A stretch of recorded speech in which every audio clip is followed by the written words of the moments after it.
He had everything a man could want: a $2.3 billion empire, a penthouse above the Manhattan skyline, and a wife so extraordinary that people stopped breathing when she walked into a room. But Richard Calloway chose to throw it all away for one night with a woman who was already playing him. When he finally walked through his front door at 6:47 on a Tuesday morning, still wearing yesterday's shirt and smelling of someone else's perfume, he expected his wife to be asleep. Instead, he found divorce papers on the kitchen island and a receipt that would destroy him before sunset. Richard Calloway did not build his fortune quietly. By the time he turned 43, every financial magazine worth its paper had put his face on a cover at least twice. Forbes called him the architect of modern infrastructure financing. Bloomberg Markets ran a 5-page profile in the spring issue that his PR team, led by the tireless Stephanie Rourke, spent 3 months engineering to perfection. The headline read, "Richard Calloway, the man who built America's backbone." His company, Calloway Capital Infrastructure Group, held contracts across 17 states: bridges, highways, public transit overhauls, water treatment facilities, if it was large, concrete, and publicly funded. There was a reasonable chance Richard's signature was somewhere in the paperwork. He wore his wealth the way some men wear old jeans comfortably, without thinking, as if it had always just been there. His home was a 14,000-square-foot penthouse on the 54th floor of a building on Central Park West that he'd purchased in 2016 for $47 million and renovated for another $9,000 million after that. His garage in Connecticut held a 1963 Ferrari 250 GTO that he'd paid $38 million for at a Sotheby's auction just because a client had mentioned he wished he'd bought it. He had a yacht named Absolute Return moored in Monaco that he visited maybe 3 weeks a year. He had a private membership at Augusta National. He had a box at Madison Square Garden and another at Yankee Stadium and a standing reservation at Le Bernardin every Thursday evening. But none of that, not $1 of it, was built without Catherine. Catherine Hartwell had met Richard at a Columbia University fundraising dinner in 2004 when she was 26 years old and working as a junior analyst at Mercer and Hollis Asset Management. He was 31, running a regional infrastructure consultancy out of a midtown office with 12 employees and enormous ambition. She was the one who saw the gaps in his financial modeling. She was the one who introduced him to Gordon Ashby, then a senior partner at Whitmore and Baird LLP, who restructured Richard's early business debt and opened doors to municipal bond financing that Richard had never even known existed. She was the one who stayed up until 3 a.m, going through Calloway Capital's first major contract bid, line by line, finding a $4.2 million clerical error that would have cost them the entire project. She was the one who planned the dinner at the University Club where Richard shook hands with City Comptroller Howard Greenfeld and secured the relationship that eventually became a $340 million bridge reconstruction deal in Brooklyn. She did all of this while raising 2 children, their son, William, born 2007, and their daughter, Sophie, born 2010. She did all of this while sitting on the boards of 2 charitable organizations, attending every school play, every parent-teacher conference, every single milestone that mattered. She learned to speak fluent Italian because Richard's largest European client, the Rosario family of Milan, appreciated it. She read financial law reports on Sunday evenings. She never once, not in 18 years, put herself first. And Richard, who knew all of this, who had told friends and colleagues and interviewers that Catherine was the secret engine of everything, had spent the last 2 years paying for dinner at a boutique hotel in Tribeca for a woman named Natalie Voss. Natalie Voss was 31 years old, which was 12 years younger than Richard and 5 years younger than the mistress he'd had before her, a fact that Richard's closest friend, Derek Phelps, found both predictable and sad when he eventually learned the whole story. She worked, nominally, as a brand consultant with a company called Voss Creative Group, which occupied a one-room office in the Flatiron district and appeared to have exactly 2 clients, both of whom happened to be connected to Callaway Capital's PR circle. Richard had met her at a ribbon-cutting ceremony for a highway expansion project in New Jersey in March of 2022. She'd been hired to photograph the event for a trade publication. She was beautiful in the precise, manufactured way of someone who understood exactly how to deploy their appearance, the right dress, the right lighting, the right tilt of the chin. She laughed at everything Richard said. She asked questions that made him feel brilliant. She looked at him with an attention that Catherine, exhausted by 2 decades of building someone else's dream, could no longer summon at cocktail parties.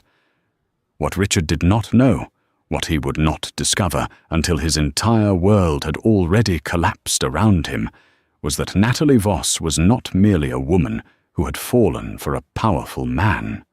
She was also spending time with Warren Stueck. Warren Stueck was Richard's CFO. He had been with Callaway Capital for 11 years. He was the one who ran the actual numbers, the quiet, methodical, bespectacled man behind every quarterly earnings report, every bond issuance prospectus, every line of financial disclosure. Warren was the one who knew where the money was. Warren was the one who could restructure a cash flow statement and make a liability look like an opportunity. Warren was, on paper, Richard's most trusted employee, off paper. He had been meeting Natalie Voss for coffee at a cafe on Chambers Street every other Wednesday for 14 months. Nobody at Callaway Capital knew this. Richard certainly did not. Catherine did not yet know either, though she had known something was wrong for a very long time. What Catherine did know, what she had quietly, methodically, devastatingly confirmed over the preceding 6 months, was documented in a 214-page file that her attorney, Gordon Ashby, now kept in a locked drawer in his office on Park Avenue. Gordon Ashby, who had known Catherine since 2004. Gordon Ashby, who had always known exactly who had built what in the Callaway empire. Gordon Ashby, who had, at Catherine's quiet request, spent the better part of the previous year working with forensic accountant Patricia Drummond to map every dollar, every asset, every holding structure in Callaway Capital Infrastructure Group. Catherine Callaway had not been idle. She had been preparing.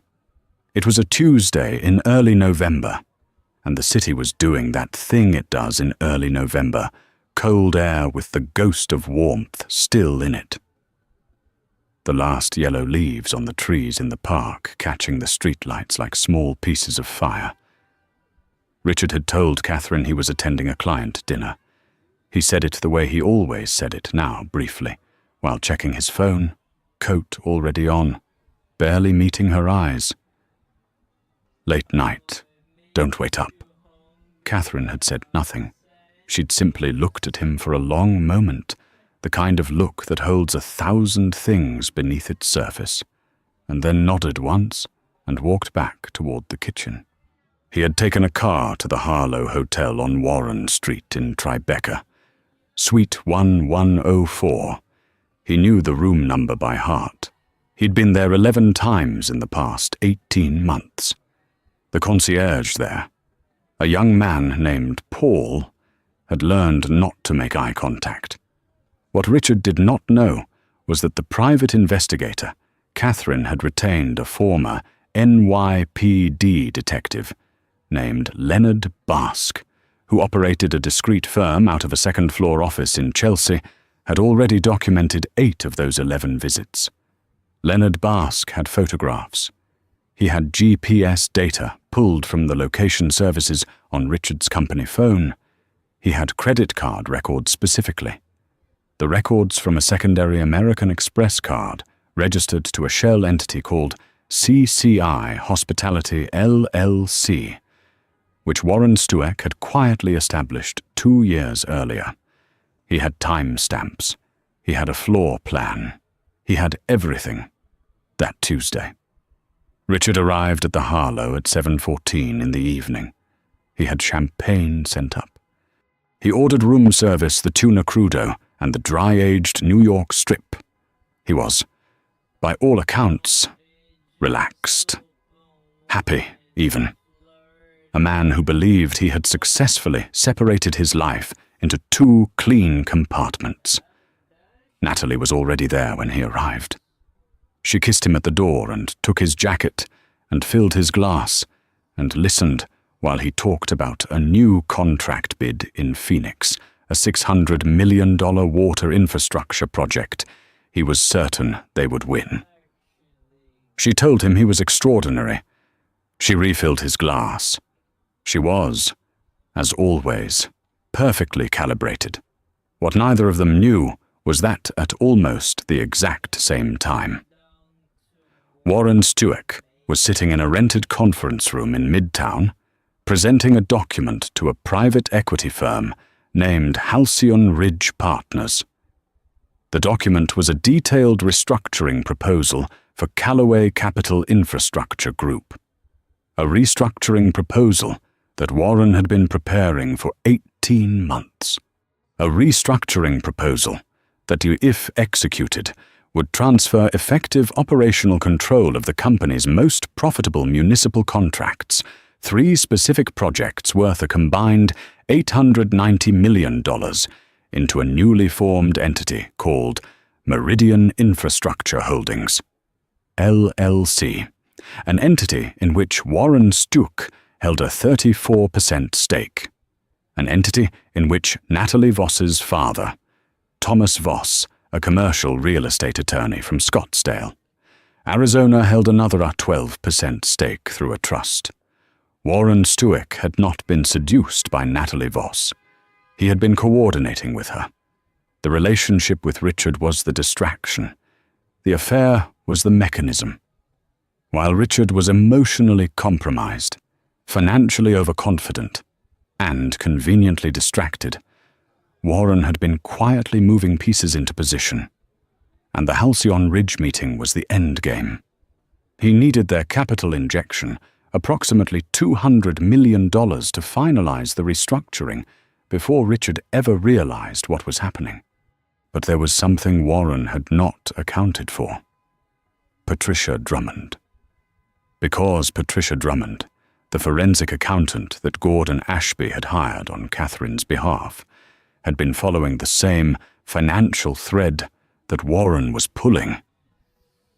And 3 weeks earlier, she had found Meridian Infrastructure Holdings, LLC.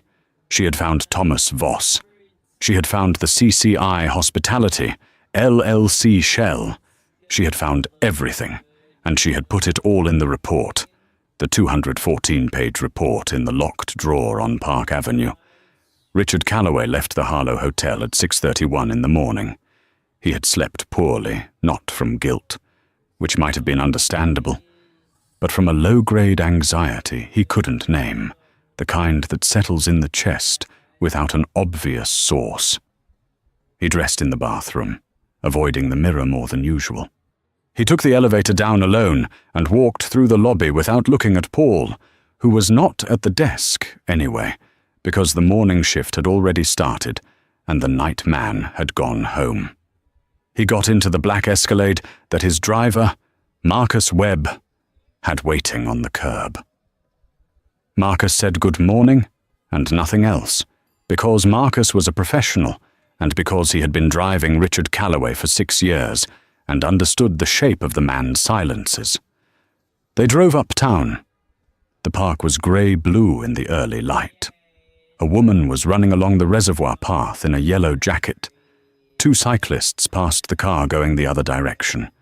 The city was waking up around him, and Richard sat in the back seat, looking at nothing, feeling the particular emptiness of someone who has mistaken repetition for contentment.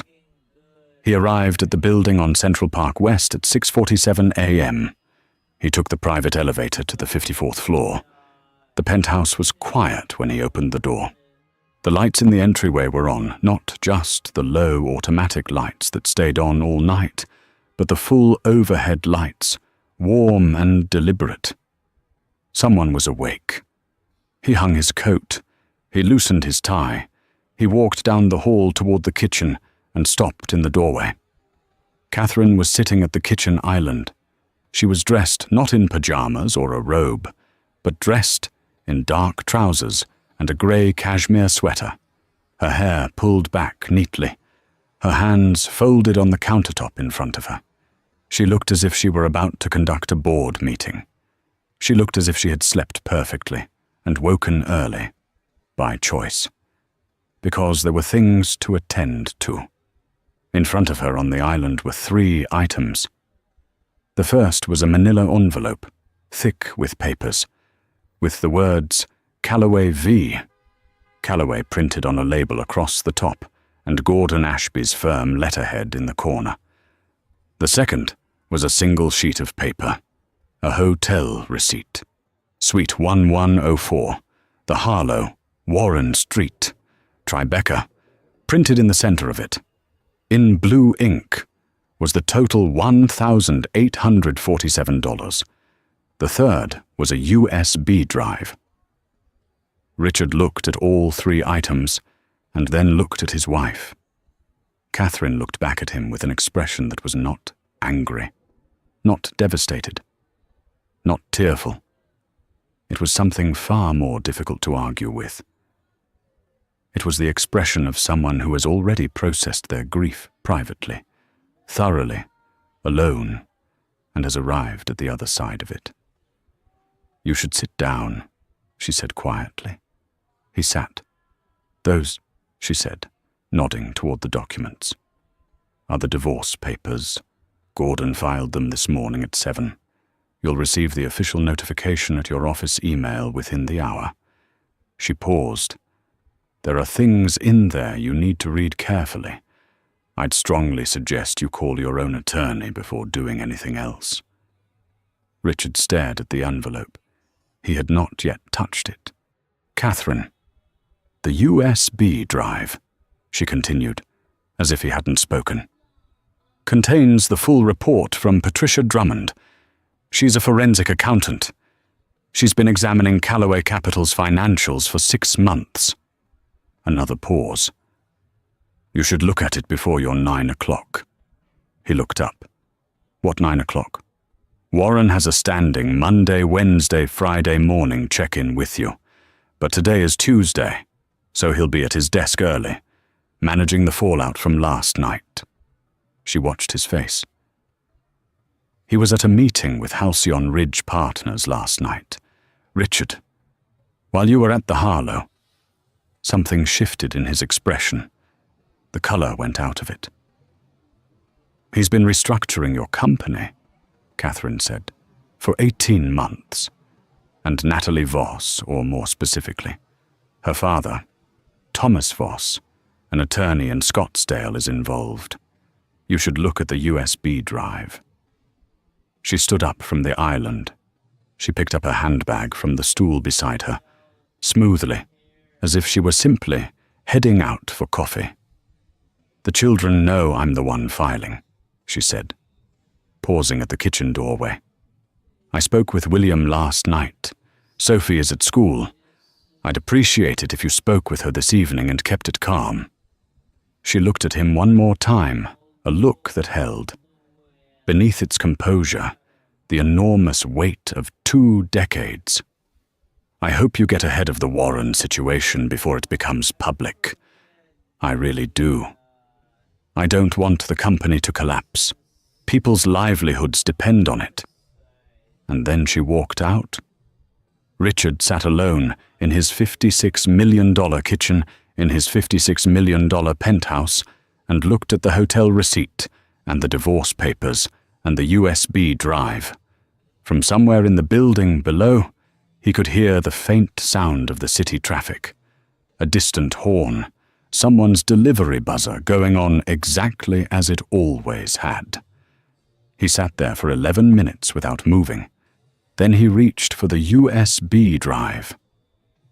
What Richard found on that USB drive rewrote everything he thought he understood about the last 18 months of his life. Patricia Drummond's report was 214 pages of meticulous, cross-referenced financial forensics.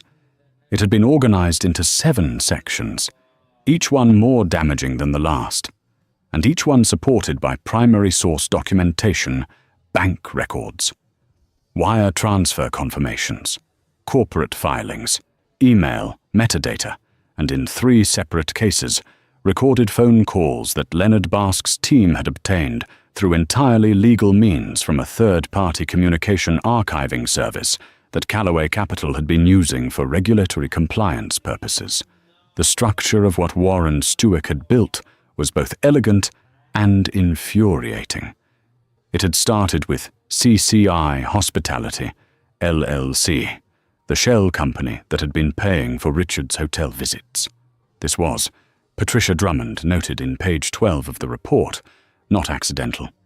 By running Richard's personal expenses through a corporate shell registered to the company, Warren had created a paper trail that, in the event of an IRS audit, would have exposed Richard to a tax fraud liability of approximately $340,000. Warren had, in other words, been building leverage while appearing to offer a convenient service. The deeper problem was Meridian Infrastructure Holdings. Over 14 months, Warren had quietly been negotiating amendments to 3 of Callaway Capital's most profitable contracts: the Morrison Bridge reconstruction in Portland, the Sunbelt Transit Corridor Phase 2 in Phoenix, and the Delaware Water Authority upgrade project. Each of these contracts had been structured in a way that Warren, as CFO, had legitimate authority to administer. Each contained language that, with specific amendment riders, could effectively assign subcontracting operational rights to a third-party entity. That third-party entity was Meridian. The amendments had been drafted by an outside law firm in Delaware, Loring and Cantwell, LLP, whose senior partner, a man named Douglas Loring, had worked with Thomas Voss on 3 previous commercial real estate transactions. The connection was documented, and it was damning. When the Halcyon Ridge capital injection finalized, Meridian would effectively control the operational revenue streams of those 3 contracts, totaling approximately $890 million in future project value, while Callaway Capital remained nominally on the hook for the bonding. The regulatory compliance and the liability. It was the kind of restructuring that looked, from a distance, like efficiency. Up close, it was theft. Richard called Derek Phelps at 7:22 in the morning. Derek Phelps was perhaps the only person in Richard's life who occupied the specific territory between business associate and genuine friend. They had known each other since business school at Wharton. Derek ran a private equity advisory firm in Greenwich, Connecticut, and had served as an informal outside advisor to Callaway Capital for years. He was blunt, unimpressed by wealth, and constitutionally incapable of telling Richard what he wanted to hear. "How bad?" Derek said, without saying hello. "How did you know?" Richard said. "Your voice." "How bad?" "Bad." Richard was quiet for a moment. "Warren's been running a shadow, restructuring. 18 months. There's a Scottsdale attorney connected to Natalie." He stopped. She was part of it. Derek was quiet on the other end for a long moment. "The woman from the hotel?" "Yes." Did she approach you? Or, I met her at a ribbon cutting." Richard's voice was flat now. "She was a photographer." Another silence. "Richard, did you ever actually verify that she worked for a real company?" He hadn't. He had never once asked to see a client list, a business registration, a tax return. He had been flattered into carelessness by someone who was specifically trained to make him feel brilliant. "Catherine has a full forensic report," Richard said. 6 months of work. She hired Patricia Drummond. You know who that is?" "I know who she is," Derek said quietly. Patricia Drummond had testified as an expert witness in 3 major SEC enforcement actions. She was considered one of the best forensic accountants in the country. So Catherine knew. She knew enough to start looking. And she looked very thoroughly. Derek exhaled. "Okay. You need to call Bennett Crowell. Today. Right now. Before 9 o'clock. Bennett Crowell was a white-collar criminal defense attorney at Crowell and Massey in Midtown, and also one of the best corporate litigation specialists in the country.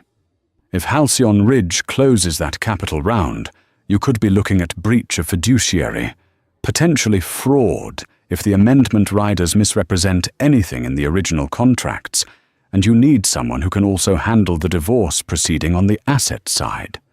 Because Gordon Ashby knows exactly what Catherine is entitled to, and Gordon Ashby does not make mistakes." Richard was still staring at the hotel receipt on the kitchen island.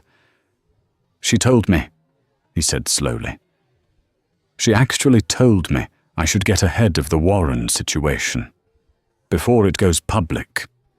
She said she didn't want the company to collapse because of people's livelihoods." Derek was quiet again for a moment. "Richard," he said finally, "Catherine just gave you the roadmap to save your own company. After you cheated on her for 2 years. After she spent 20 years building everything you have." Richard said nothing. "And she still cared more about your employees than you did." A pause. "I think you should spend a minute sitting with that." He did. The legal proceedings that followed moved faster than anyone expected. Anyone. That is, except Gordon Ashby, who had been preparing for this exact sequence of events for the better part of 6 months, and had, as a result. The particular calm of a man who has already lived through something in his mind before it happens in reality. Bennett Crowell was retained by 8:15 in the morning. Less than 2 hours after Richard had sat alone in his kitchen with the USB drive and the hotel receipt and the divorce papers arranged in front of him, like the evidence of a trial he had not known he was standing in. Crowell was a compact, precise man who had spent 28 years in white-collar criminal defense and corporate litigation, and who had a reputation earned, not manufactured for seeing the full shape of a legal situation before anyone else in the room had finished reading the brief. He reviewed the key findings of Patricia Drummond's report over the phone while standing in his kitchen in his building on Riverside Drive. Still in his bathrobe, drinking the first coffee of the morning, he asked 9 questions. He received 9 clear answers. Then he was quiet for approximately 4 seconds. "Voluntary disclosure," he said. "Today, before noon, we go to the SEC's Division of Enforcement ourselves, before anyone else does, before Halcyon Ridge has time to process what happened at that meeting and make their own call. We get ahead of it." It was not a comfortable move. It meant putting Callaway Capital's name directly in front of federal regulators at a moment of significant vulnerability. It meant acknowledging, formally and on record, that the company's CFO had been conducting an unauthorized restructuring using fraudulent contract amendment riders and a shell entity specifically designed to obscure beneficial ownership. It meant Richard would spend several weeks as the subject of regulatory scrutiny that would be At minimum, deeply unpleasant. But it also meant that the distinction between Richard Calloway, the defrauded principal, and Warren Stewart, the architect of the fraud, would be established early and clearly and in the most credible forum available. Kroll had seen enough of these situations to know that the billionaire who goes to the SEC voluntarily is a victim. The billionaire who waits for the SEC to come to him is a co-conspirator. Regardless of the actual facts, Richard authorized it without argument. Whatever else the morning had stripped from him, it had at least stripped the arrogance that might have made him hesitate. Warren Stewart was escorted from the Calloway Capital offices at 11:34 a.m. by two members of building security quietly through the side corridor near the service elevator. Away from the main floor where 43 employees were working, he had cleaned very little from his desk, which suggested either that he had been confident this moment would not arrive, or that he had already removed what mattered on previous visits. He carried a small black briefcase and wore his coat as if he was simply heading to an outside meeting. He did not look at anyone as he walked. He said nothing. He stepped into the elevator and the doors closed, and that was the last time Richard Calloway ever saw him in person. That evening, Richard sat in his office until nearly 10 o'clock, going through the Drummond report section by section, with Renata Marsh, not yet his CFO. At that point, simply a name, Derek Phelps, had texted him at 2 in the afternoon with the message, "Call her. She's the best I know," walking through the financial architecture of what Warren had built and mapping what needed to be unwound and in what order. Renata Marsh was 51 years old, had a graduate degree in financial engineering from MIT, and spoke about complex capital structures with the same matter-of-fact directness that a good surgeon uses when explaining an operation. She did not perform confidence. She simply had it, the way people do when they actually know what they're talking about. By the time Richard's car took him home that night, he had already decided he was going to offer her the position. The following morning, the FBI's Financial Crimes Unit executed a search warrant at the offices of Loring and Cantwell, LLP, in Wilmington, Delaware. Agents arrived at 7:45 a.m. and were inside the building before the senior staff had fully assembled. Douglas Loring, the senior partner who had drafted the fraudulent amendment riders at Warren's direction, and whose prior relationship with Thomas Voss had been the connective tissue between the restructuring scheme and the Voss family interest, was not present when they arrived. He had been traveling. He landed at Philadelphia International Airport at approximately 9:20 a.m., turned his phone on as the plane taxied to the gate, read the 3 messages his paralegal had sent in rapid succession, and sat in his seat for a long moment while the other passengers gathered their bags around him. He entered plea negotiations with federal prosecutors 11 days later. Thomas Voss, the Scottsdale commercial real estate attorney and Natalie's father, whose 12% stake in Meridian Infrastructure Holdings had been the quiet family investment at the center of the scheme, surrendered his passport to his own attorney within the week and retained a criminal defense specialist from a firm in Phoenix. His Arizona bar membership was placed under review, pending the outcome of the federal investigation. He gave no public comment. His law firm's website was taken down on a Thursday afternoon, quietly, with no announcement. Natalie Voss retained a criminal defense attorney and declined all media requests. The brand consulting firm, Voss Creative Group, the one-room Flatiron office that had nominally employed her, and had in fact served primarily as a mechanism for maintaining her professional credibility in Richard's circles, dissolved without ceremony. She moved from her apartment to an address in Tempe, Arizona, listed under her mother's maiden name, Houghton. If she felt anything about the way it had ended, the careful construction of the relationship, the months of calibrated attention, the deployment of her father's legal connections, she kept it entirely to herself. The Halcyon Ridge Partners transaction was unwound before it closed. The firm, a legitimate institutional investor that had been presented with a restructuring proposal it had evaluated entirely in good faith, received the voluntary disclosure documentation, and cooperated immediately and completely with investigators. Their legal team spent several weeks disentangling what they had agreed to from what they understood themselves to be agreeing to. It was expensive and deeply irritating. But they came through it without liability. Their managing partner issued a brief statement describing the situation as an extraordinary and sophisticated misrepresentation by a fiduciary officer, and did not elaborate further. So Richard kept his company. It was smaller than it had been. It was bruised in ways that would take years to fully heal.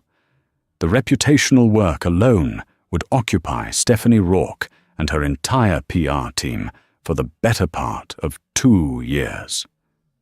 There were 3 executive positions vacant, and a legal bill that ultimately cleared $9 million. 2 municipal clients requested formal briefings on what had occurred before renewing their contracts, which were entirely reasonable requests that Richard accommodated personally. The Morrison Bridge project in Portland required a full re-execution of its contractual framework. It was exhausting, painstaking work, but the company survived. The 4,200 people whose livelihoods depended on Callaway Capital's contracts kept their jobs. He did not keep his marriage. The divorce settlement took 4 months to finalize, and it was negotiated with the kind of institutional precision that Gordon Ashby had spent 3 decades developing. Richard's attorney, a formidable litigator from Kroll and Massey named Carol Wexler, was skilled and aggressive and genuinely good at her work. But she was operating against a settlement framework that Catherine's team had spent 6 months building before Richard ever knew the framework existed. The asymmetry was significant, and Wexler, to her credit, recognized it early and counseled Richard accordingly. There was no version of this negotiation, she told him plainly, in which he came out ahead on the assets. The question was whether he came out intact. He did. Barely. In the cold language of the settlement documents, the division was described as equitable. In the warmer language of reality, it was a masterclass in strategic financial planning, executed by a woman who had spent 2 decades watching how money moved, and had, at the moment it mattered most, known exactly how to move it in her own direction. Catherine received a $220 million cash settlement drawn from Callaway Capital's liquid holdings and structured. This was the part that continued to unsettle Richard whenever he allowed himself to think about it, with specific protections designed by Patricia Drummond to prevent the payment from triggering a liquidity event in the company's municipal bond portfolios. In other words, the settlement was architected to avoid damaging the credit rating of the company that was paying it. The woman being divorced was still, in the final documents of that divorce, working to protect the business from harm. She received the Connecticut estate in Westport, 7 acres, with a stone main house that the couple had purchased in 2011 and which had appreciated to an assessed value of just over $19 million.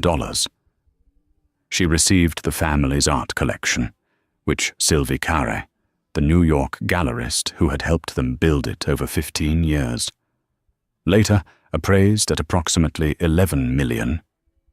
She received full custody of Sophie, who was 15, and had made her preference known with a teenage clarity that left no room for negotiation.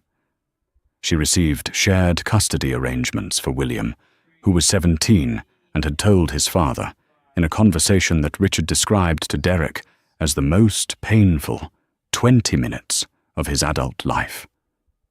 That he needed some time before he could spend a normal weekend with him.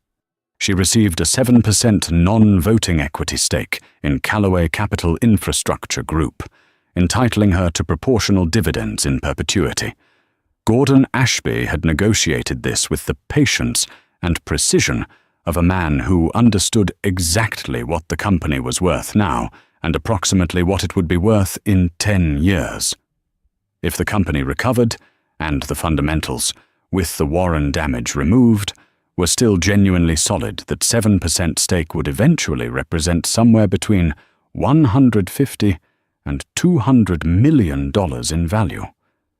Richard would spend the coming decade rebuilding an empire, and Catherine would receive a share of everything he rebuilt, forever, without being required to contribute another hour of her life to it.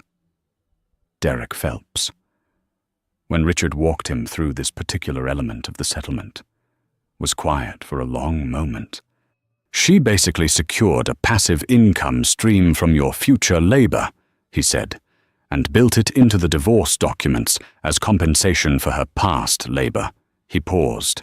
"Gordon Ashby is either a genius or a monster." "Both," Richard said.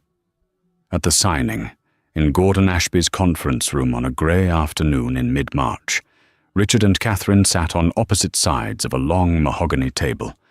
6 attorneys, 2 paralegals, and a notary public named James Holt occupied the space between them.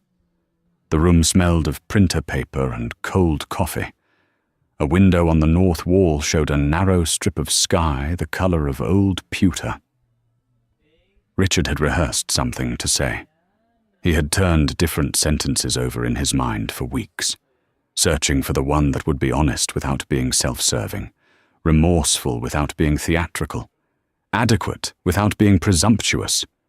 He had not found it.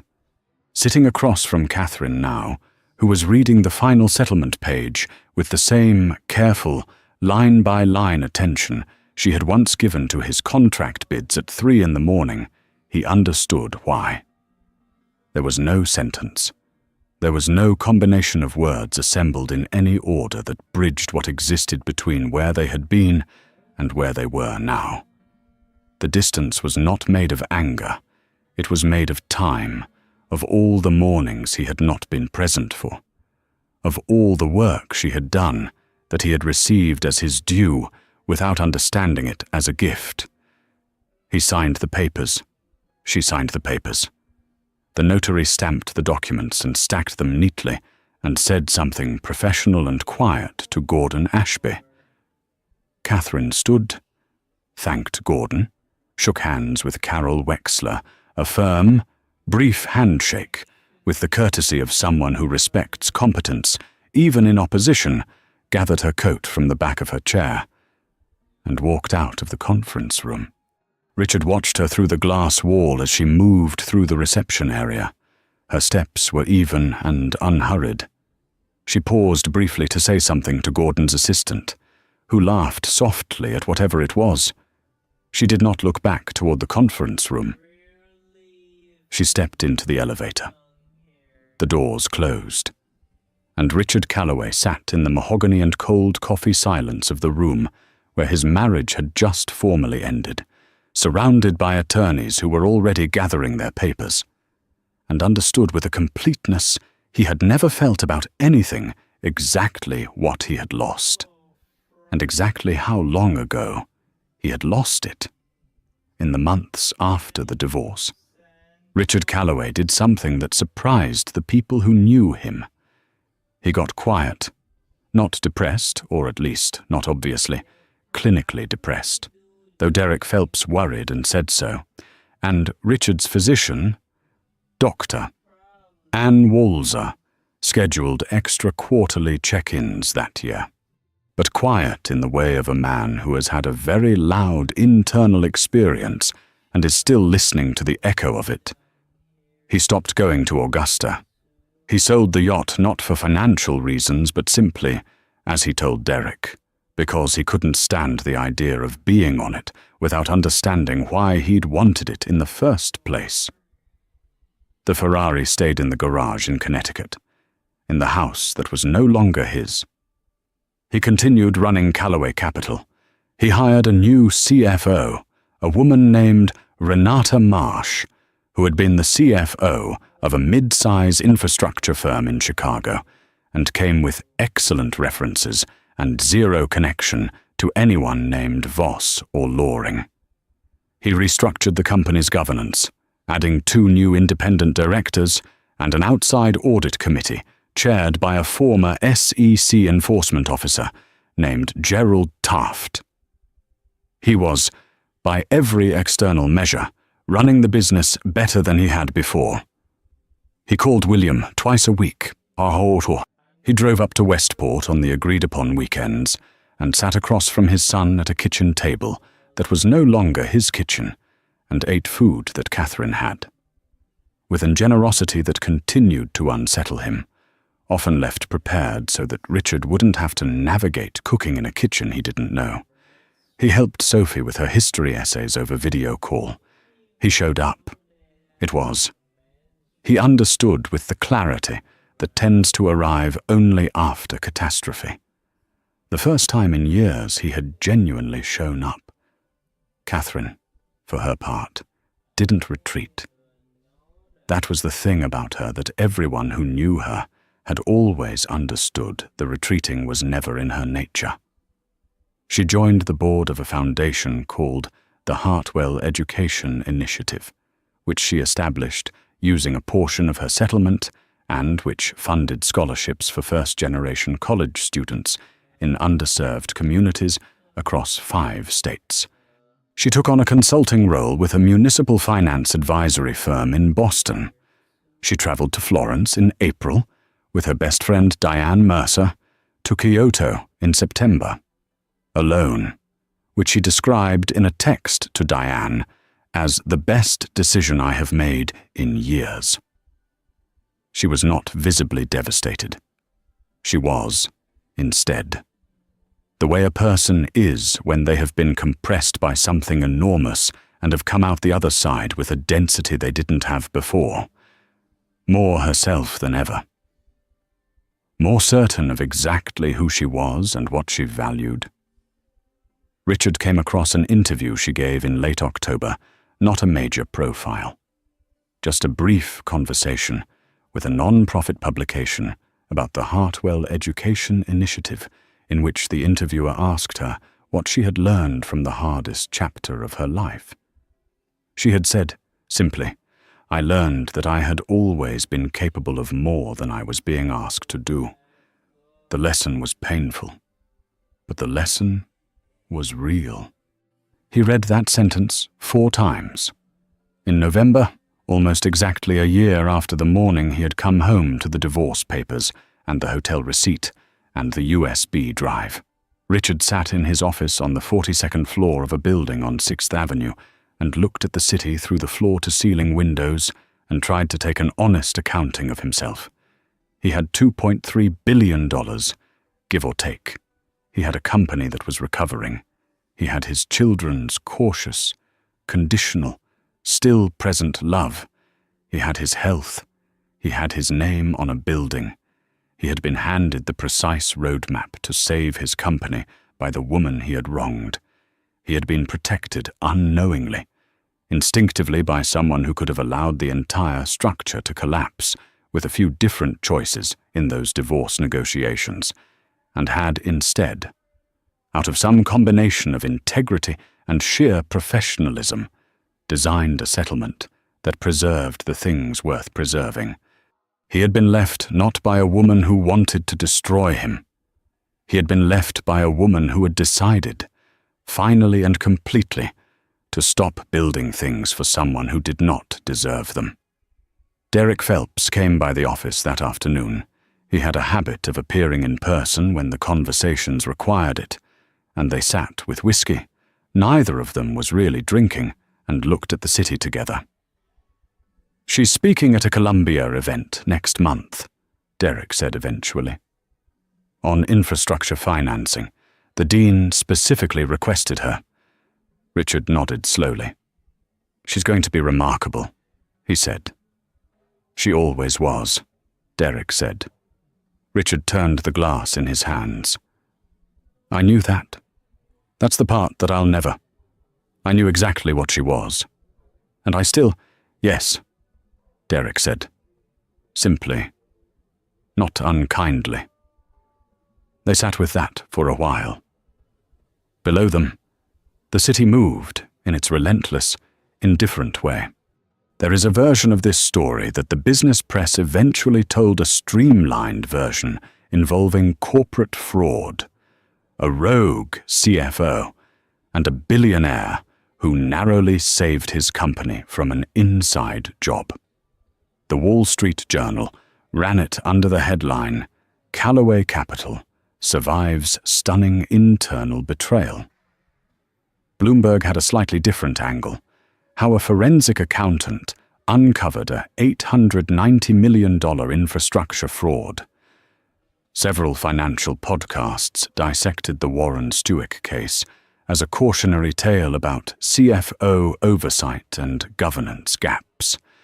In all of those accounts, Catherine Callaway was mentioned briefly, if at all usually in a single sentence, as Callaway's former wife, or occasionally as Catherine Hartwell Callaway, who retained forensic accountant Patricia Drummond. The real story, the one that actually matters, is what the business press doesn't know how to tell. The real story is that a woman spent 20 years constructing something remarkable, and when the person she built it with chose to treat it carelessly. She did not break. She did not collapse. She did not allow herself to be diminished by someone else's failure of character. She documented everything. She protected her children. She assembled the most qualified team of professionals she could find. She negotiated a settlement that was fair, without being cruel. She walked out of that conference room and into a life that was, in every way that actually counted, larger than the one she was leaving. And when the company that bore her ex-husband's name, not hers, never hers, even though she had bled for it, faced an existential threat, she had, through the mechanism of that 214-page report, handed him the tools to save it. Patricia Drummond, in an interview years later, was asked about the Catherine Callaway engagement. She said, "In 30 years of forensic accounting, it is the most thorough, most emotionally disciplined, most strategic private commission I have ever undertaken. She never asked me to destroy anything. She asked me to find the truth. And then she used the truth to protect the people who needed protecting, her children, the employees, the business itself, while also protecting herself. I have rarely seen someone move through something that large with that much clarity." Gordon Ashby retired in 2026. At his retirement dinner, attended by many of his most notable clients over 35 years, the toast that drew the longest applause was from Catherine Callaway Hartwell, who stood at the podium and thanked him for being the kind of attorney who understood that justice and vengeance are not the same thing. The room gave her a standing ovation. Richard Callaway was not at the dinner. He had sent flowers. William Callaway graduated from Wharton the following spring and joined the Hartwell Education Initiative in a junior advisory role, on his own initiative, without telling either parent first. He told his mother about it over dinner in Westport on a Saturday evening. She cried. It was the first time, William said later, that he had seen her cry about any of it. Sophie Callaway, at 16, started a podcast about female entrepreneurs in infrastructure and finance. Her first episode had 4,000 downloads. Her second, in which she interviewed without telling anyone Patricia Drummond about forensic accounting, had 40,000. The family kept going, the way families do, when they are made of people who understand that the hardest things are often what you eventually build your best self on.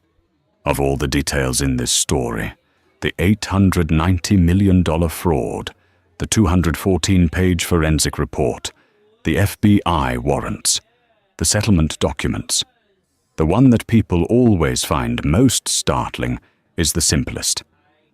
Catherine Calloway left that hotel receipt on the kitchen counter, not as an accusation, not as a performance of her pain. She left it there because she wanted him to see it, clearly and without ambiguity.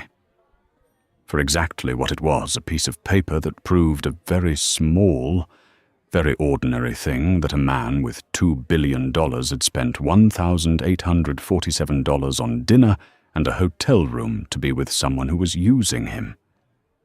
She wanted him to see the smallness of it. She wanted him to understand what he had traded, and for how little. Whether he ever truly understood is something only Richard Calloway can answer. But Catherine, sitting now on the board of her own foundation, consulting with cities about the very kind of infrastructure financing she learned at 30 years old in a midtown office with 12 employees, Catherine is not waiting for the answer. She doesn't need it anymore. She is already building the next thing. She always was. This is not a story about betrayal. It's a story about what happens when a woman who spent 2 decades building an empire finally decides to build one for herself instead. Catherine didn't beg, didn't break, didn't burn anything down. She planned, she documented, she protected, and she walked forward. Richard Calloway has his name on the building, but Catherine Calloway has something far more durable, her own story, told on her own terms. If this story moved you, made you think, or reminded you of something true about the people who build things quietly while others take the credit, then this video deserves to be seen. Hit the like button right now. Share this with someone who needs to hear it. And if you're new here, subscribe, because every week we bring you stories like this, real, raw, and built to make you feel something. Don't miss the next one. Subscribe. It takes 2 seconds. You'll thank yourself later.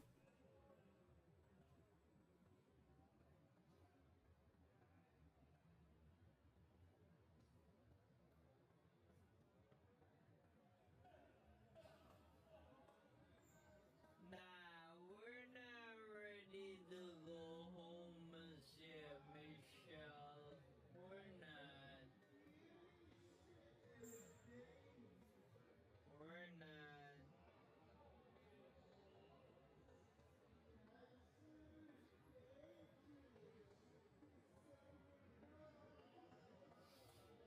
Nah, it does not, Harold. It does not.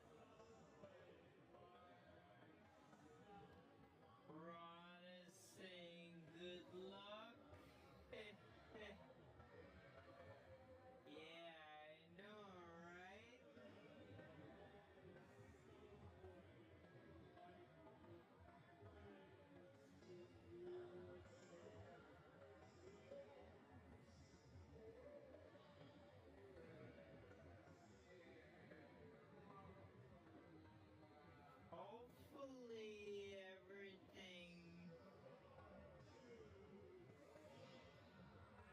Hopefully everything goes good.